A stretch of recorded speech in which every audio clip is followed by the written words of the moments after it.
जय हो भारत देश। आप सभी के अपने यूट्यूब चैनल शिक्षा की रोशनी 24 में स्वागत है।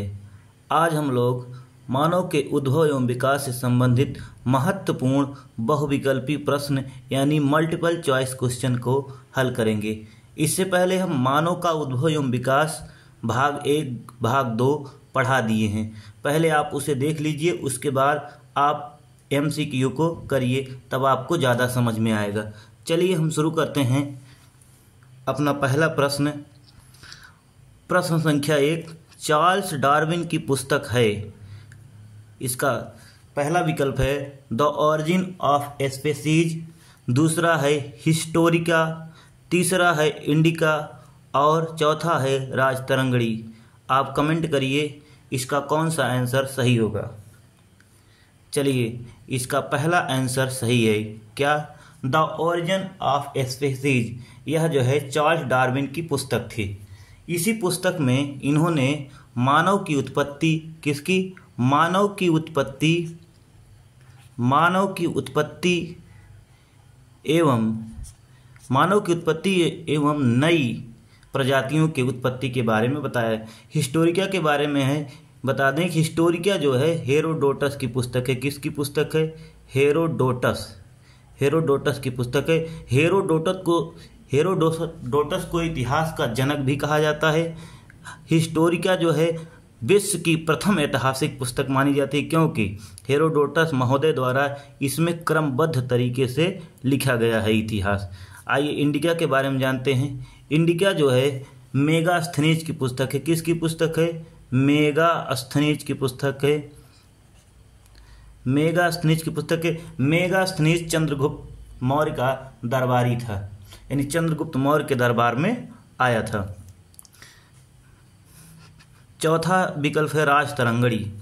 राजतरंगड़ी जो है कल्हड़ की है। किसकी है? कल्हड़ की है। कल्हड़ किसका दरबारी कवि था? तो कल्हड़ लोहार वंश के, किस वंश के? लोहार वंश के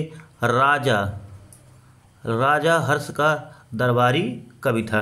वैसे तो कल्हड़ कई राजाओं के यहाँ थोड़े थोड़े समय रहा है, लेकिन सबसे ज़्यादा आश्रय इसको किसने दिया?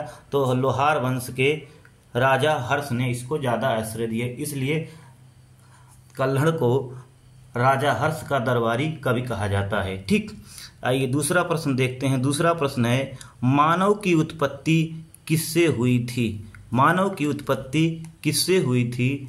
पहला ऑप्शन है फिश, दूसरा ऑप्शन है प्राइमेट्स, तीसरा है सिस्मोग्राफ, चौथा है प्लेटोस्टोन। सही विकल्प इसका क्या होगा? आंसर दीजिए फटाफट। सही आंसर होगा प्राइमेट्स। क्या होगा? प्राइमेट्स। मानव की उत्पत्ति जो है प्राइमेट्स से मानी जाती है। प्राइमेट को स्तनधारी भी कहते हैं। क्या कहते हैं? स्तनधारी भी कहते हैं। प्राइमेट को क्या कहते हैं?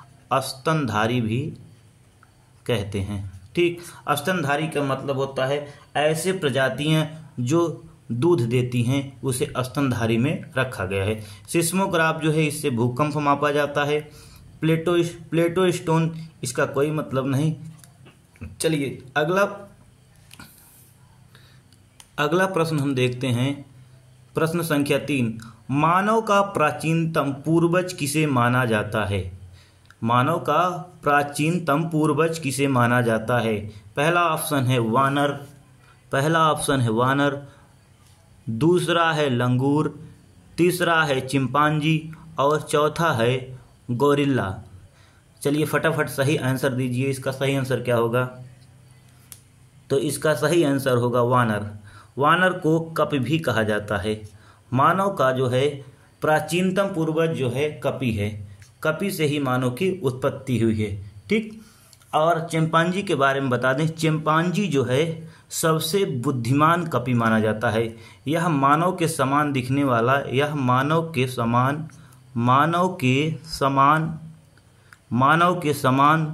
दिखने वाला, यानी मानव के सदृश दिखने वाला सबसे बुद्धिमान कपि क्या हो जाएगा?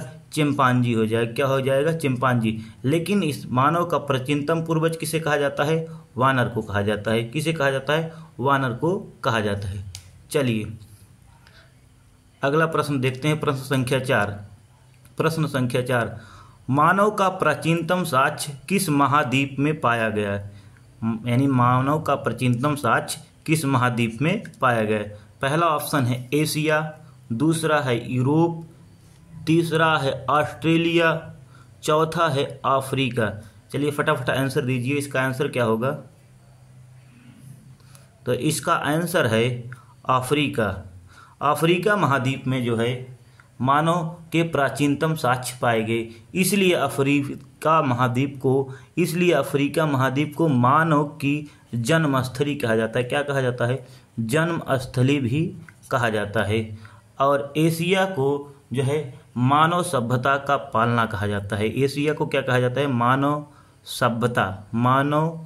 सभ्यता का पालना कहा जाता है। ठीक, एशिया संसार का सबसे बड़ा महाद्वीप है, यूरोप संसार का 6वां सबसे बड़ा महाद्वीप है, ऑस्ट्रेलिया संसार का सबसे छोटा महाद्वीप है, अफ्रीका संसार का दूसरा सबसे बड़ा महाद्वीप है। अफ्रीका को अंध महाद्वीप भी कहते हैं। ठीक, चलिए अगला प्रश्न देखते हैं। प्रश्न संख्या 5। रामापिथेकस के साक्ष्य भारत के किस स्थान से प्राप्त हुए थे? भारत में जो है रामापिथेकस के साक्ष्य कहाँ से प्राप्त हुए हैं? पहला विकल्प है बुरझूम, दूसरा है शिवालिक पहाड़ी, तीसरा है लोथल और चौथा विकल्प है भीमबेटका। चलिए फटाफट आंसर दीजिए, इसका आंसर क्या होगा? तो इसका आंसर होगा शिवालिक पहाड़ी। क्या होगा? शिवालिक पहाड़ी। भारत में रामापिथेकस के साक्ष्य कहाँ पाए गए? तो शिवालिक पहाड़ी पे पाए गए। ठीक, बताते बुरझूम जम्मू कश्मीर में है। बुरझूम से एक प्रश्न पूछा जाता है, गर्तावास। क्या गर्तावास कहाँ पाया गया? तो बुरझूम में पाया गया। गर्तावास का मतलब होता है गड्ढे का घर। कैसा घर? गड्ढे का घर, यानी गड्ढा बना के लोग यहीं रहते थे, गड्ढे में। इसीलिए ये प्रश्न परीक्षा में बार बार पूछता है कि बुरझूम कहाँ है? तो बुरझूम जम्मू कश्मीर में है। ठीक, लोथल से प्रश्न पूछता है सिंधु सभ्यता का जो है फेमस बंदरगाह यानी प्रचलित बंदरगाह कौन सा है? लोथल जो है गुजरात में है। लोथल कहाँ है? गुजरात में है। लोथल गुजरात में है, गुजरात के खंबात की खाड़ी में है। ठीक, गुजरात के खंबात की खाड़ी में स्थित है लोथल। लोथल कहाँ है? गुजरात के खंबात की खाड़ी में स्थित है।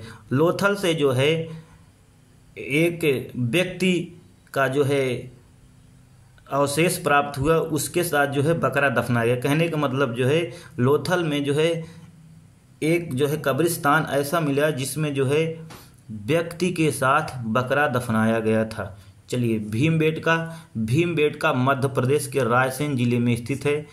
यहाँ से प्रश्न बनता है जो है चित्रकारी के साक्ष्य कहाँ से पाए गए? तो भीमबेटका से। भीमबेटका की गुफाओं में जो है मानव द्वारा बहुत ही बेहतरीन चित्र बनाया गया है, प्राचीन मानव द्वारा। यह मध्य प्रदेश के रायसेन जिले में है। ठीक,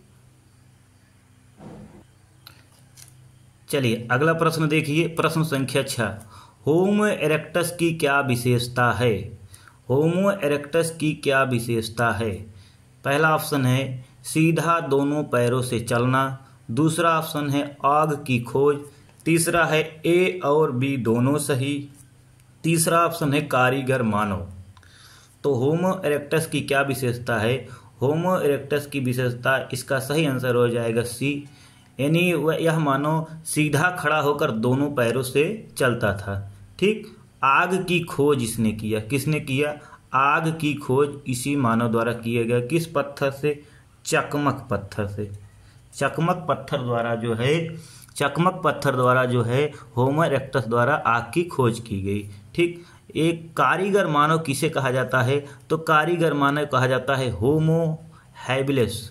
किसको कहा जाता है? Homo habilis. होमो हैबिलिस को जो है कारीगर मानव कहा जाता है। यह मानव जो है पहली बार अपने हाथों का प्रयोग किया था। ठीक, और हाथों का प्रयोग करके पहली बार जो है औजार का निर्माण भी किया था। यहाँ से भी प्रश्न बनेगा, पहली बार अपने हाथों का प्रयोग कर पहली बार औजार का निर्माण किसने किया, तो होमो हैबिलिस ने किया। अगर पूछेगा परीक्षा में कारीगर मानव किसे कहा जाता है, तो कारीगर मानव कहा जाता है होमो हैबिलिस को कहा जाता है। चलिए अगला प्रश्न देखते हैं, प्रश्न संख्या 7। सभ्यता एवं संस्कृति विकास का सूचक माना जाता है, यानी संस्कृति सभ्यता विकास का सूचक किसे माना जाता है। पहला ऑप्शन है होमो निएंडरथल, दूसरा है होमो इरेक्टस, तीसरा है ऑस्ट्रेलोपिथेकस, चौथा है रामापिथेकस। चलिए आंसर दीजिए फटाफट, इसका आंसर क्या होगा। तो इसका आंसर है होमो निएंडरथल। होमो निएंडरथल को जो है सभ्यता एवं संस्कृति विकास का सूचक माना जाता है। सभ्यता एवं संस्कृति विकास का सूचक माना जाता है किसको, होमो निएंडरथल। होमो निएंडरथल की विशेषता यह थी, यह मानव जो है अक्षरों का ज्ञान रखता था।